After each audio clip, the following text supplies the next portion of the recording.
I thought about cleaning my bed before doing this, but, maximum realism.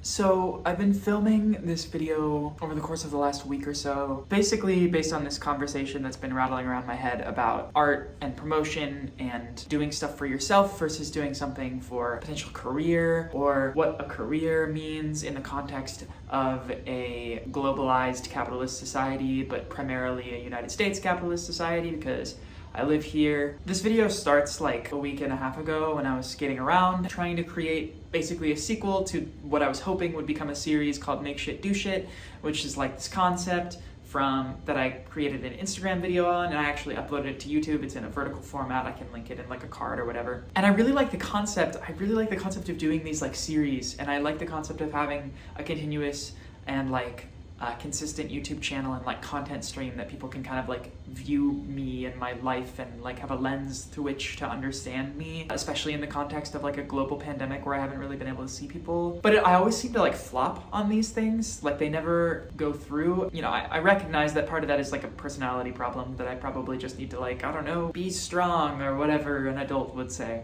But it's got me thinking a lot about like why art actually matters, why these pressures to commit certain time and energy to particular types of art making can be basically more commercially successful, and why that's like really fucked up and plays pretty heavily into me wanting to do anything, or rather not wanting to do anything, and being kind of like, I'd rather just watch Netflix. Anyway, this is more of a footage dump than anything else. I'm just looking forward to kind of sharing what's been rattling around inside my brain in a commercialized, content-focused perspective, and I hope you will enjoy the journey. Holy shit, I like next fucking level don't want to move.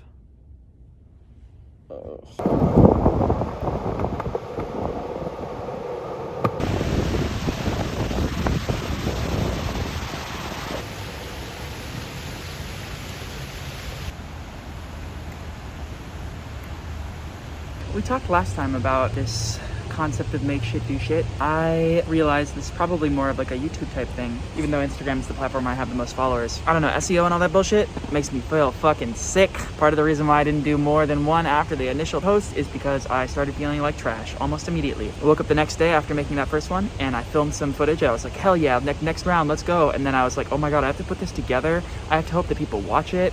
This sounds fucking terrible. Here I am, I guess, recording more footage that you may or may not ever see. I'm gonna go do the do shit part of this and then maybe do the make shit part of this.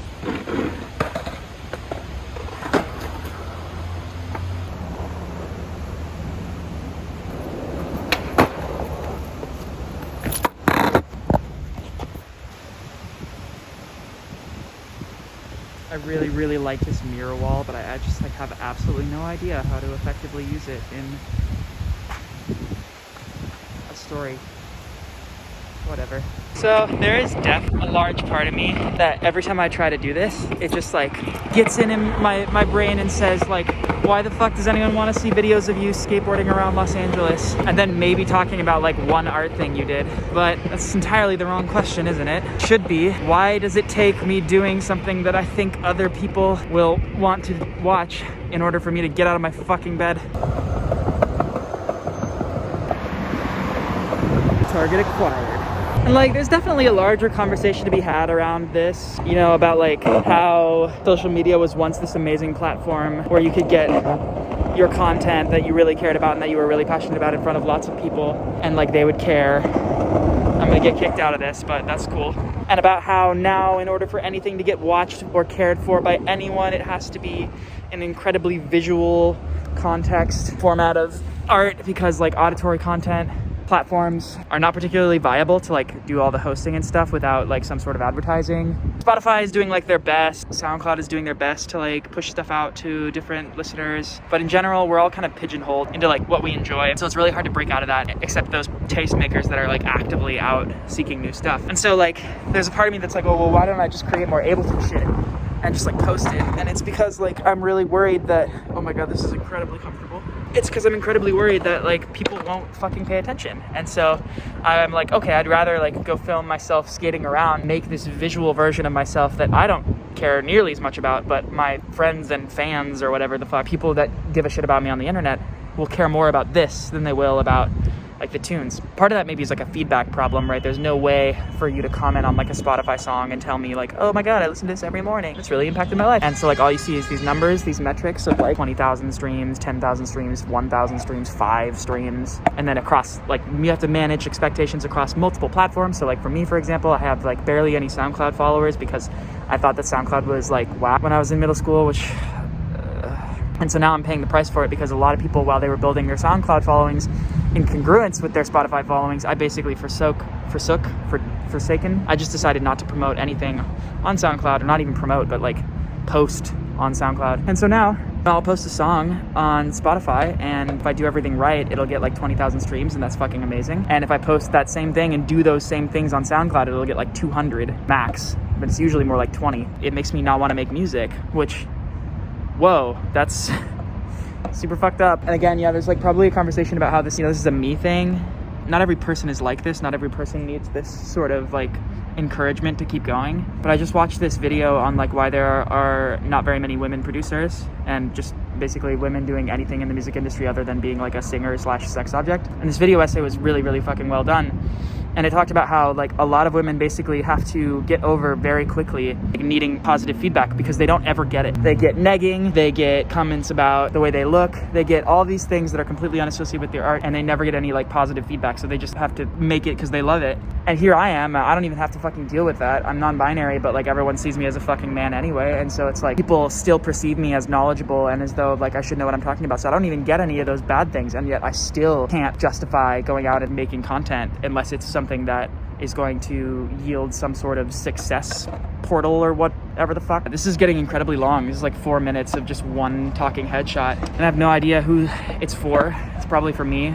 Will I post it? I don't know. Corporations are bad, I think is what I mean to say. They influence the ways we think about ourselves or the way we think about things that make us happy in ways that makes us need to monetize them. You know, maybe not monetization in terms of currency, but monetization in terms of attention. On top of that, as hard as it is for someone like me, it's way the fuck harder for women. It's way the fuck harder for specifically trans women. It's way the fuck harder for specifically black trans women. I feel like I'm supposed to give like the sun is shining, like we'll move forward into a new dawn of era of fucking art and culture and shit. Some people just saw me shouting that, and now I'm really self-conscious.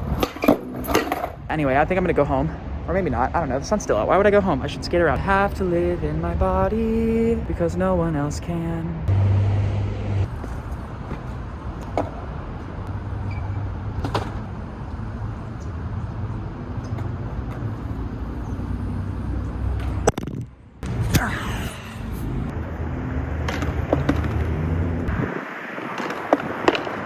Might have to come back for this one.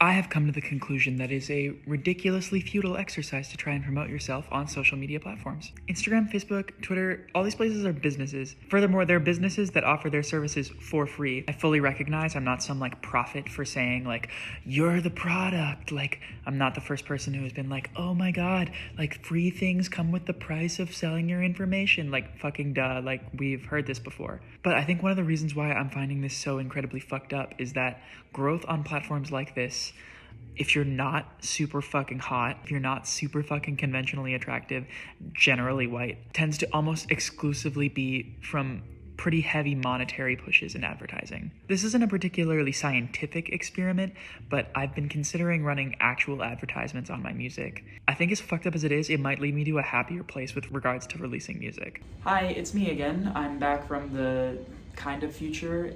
Whether or not this is the last part of this video that I record out of the sequence of time remains to be seen. In that last clip, I basically decided that I was going to try running an ad campaign on a piece of music that I wanted to release, that actually I created and wanted to release like a year ago, but never did anything with it because of a whole host of factors. But a large part of it was, you know, being like, well, no one's gonna pay attention to it. And so I kind of wanted to just make sure that I had like no excuses to not release things, or no excuses to, yeah, not release things. I want to establish practice in myself of finishing and publishing things, or not finishing things, just publishing things. You never finish anything, you can only publish. But I do recognize that part of this process for me is in that I get excited about people giving a shit about things. I wanted to try and see what kind of results I could glean from, I don't know what the word glean means, I don't think, actually.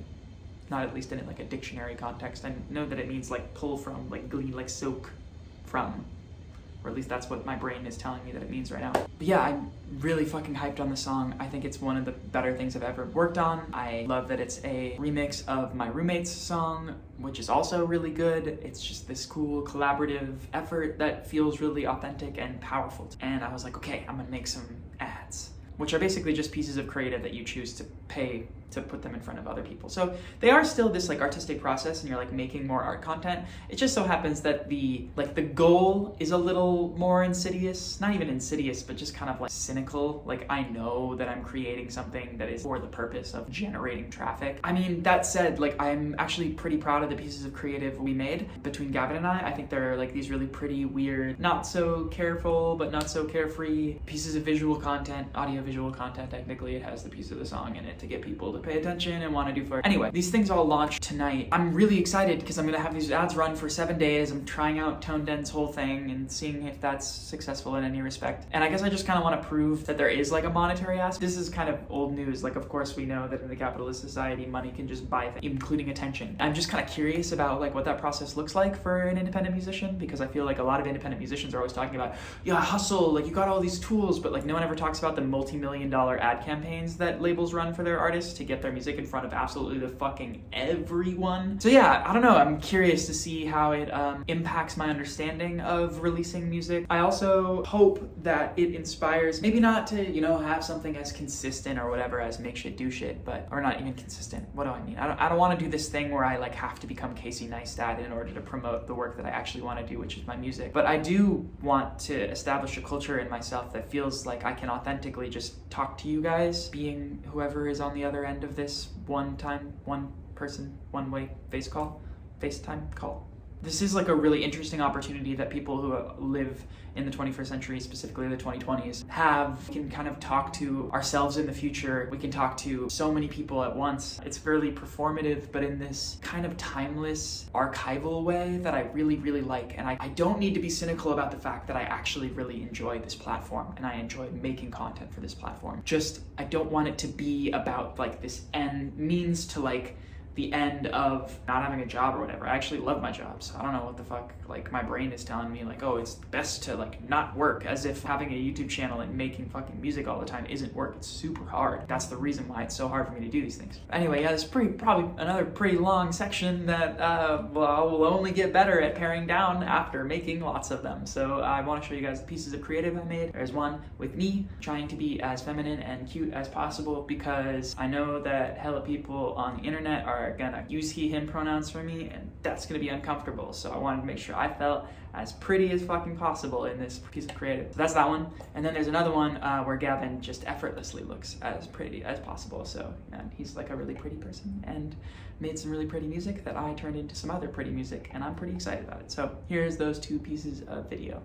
Well, I don't love you. I don't love you. I don't love you. Girl, I don't love you. I don't love you.